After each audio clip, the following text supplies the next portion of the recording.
అల్లూరి సీతారామరాజుగా మొత్తం జీవించేశాడు. అందరి తోటి నటుల మీద అమితమైన ఇష్టం చూపించేవాడు. అందరికీ ఫ్రెండ్ రామ్ చరణ్. అందరి హీరోలకి చాలా గౌరవంగా ఉండేవాడు.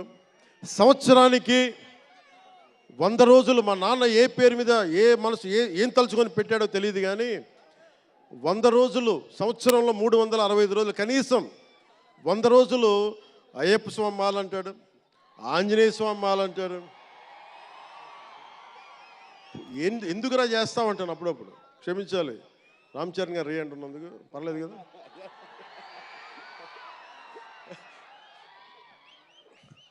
అంటే ఎందుకంటే నాకు బాధ్యత తప్పకుండా ఉండటానికి, నియంత్రించుకోవడానికి, అహంకారం రాకుండా ఉండటానికి ఎప్పుడు చూడండి చెప్పులు లేకుండా ఉంటాడు.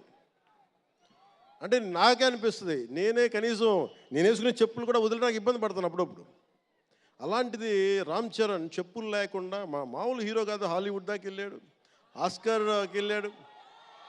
అక్కడికి వెళ్ళి ఎంత గుండె ధైర్యం అంటే, నేను చెప్పులు వేసుకుంటా, అవసరమైతే మంచి సూటు బూట్ వేసుకుని తయారవుతాడు, లేదంటే అయ్యప్ప స్వామి మాలేసుకుని కనిపిస్తూ ఉంటాడు. అంటే వ్యక్తిత్వంలో ఎంత బలం ఉండాలి ఆ వ్యక్తికి. అందుకని అలాంటి రామ్ చరణ్ మంచి 16 అణాలు తెలుగువాడు, మా బంగారం, నా తమ్ముడు. ఒక తల్లికి పుట్టకపోయినా కానీ నా తమ్ముడు. ఎప్పుడు ఎదిగే కొద్దీ ఒదిగుండేవాడు.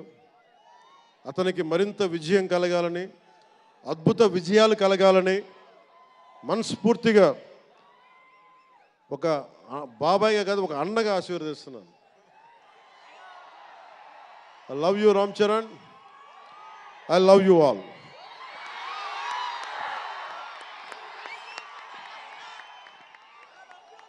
నేను ఒకటే కోరుకుంటున్నా, యువత మీ అందరికీ ఏమన్నా మాట్లాడుతూ ఉన్నా, మీరు బైకుల్లో మీరు చేసే గోల ఉంటుంది చూసారా మీరు. నేను మొన్న మాట్లాడుతూ ఉన్నా, ఇప్పుడు ఈ ఫంక్షన్ లేదు, సినిమాలు లేవు, ఏం చేస్తారు చెప్పండి. ఉద్యోగాలు ఉపాధి కూడా కానీ టైం పడుద్ది. కనీసం సినిమాకి వెళ్ళి చొక్కా దించుకొని అరవకపోతే, బైకులు తీసుకొని అవి సైలెన్సర్ దాన్ని ఆ యాక్సిలేటర్ పెంచకపోతే ఎనర్జీ ఎటు వెళ్తుంది. అందుకే ఒకటే చెప్పాను, దిల్ రాజు గారికి చెప్తా ఉన్నా, మీరు తెలంగాణ ఫిల్మ్ ఫెడరేషన్ ప్రెసిడెంట్ కదా, మీరు ఆంధ్రప్రదేశ్ని చిన్న చూపు చూడకండి. అదొకటే నేను కోరుకుంటా ఉన్నా. నేను ఆ 2 కళ్ళు అని నేను నమ్మను, కానీ మీరు తెలుగు చిత్ర పరిశ్రమని అటు తెలంగాణలోను ఇటు ఆంధ్రాలోను 2 చోట్ల అద్భుతంగా ఉండాలని కోరుకుంటా ఉన్నాను. ముఖ్యంగా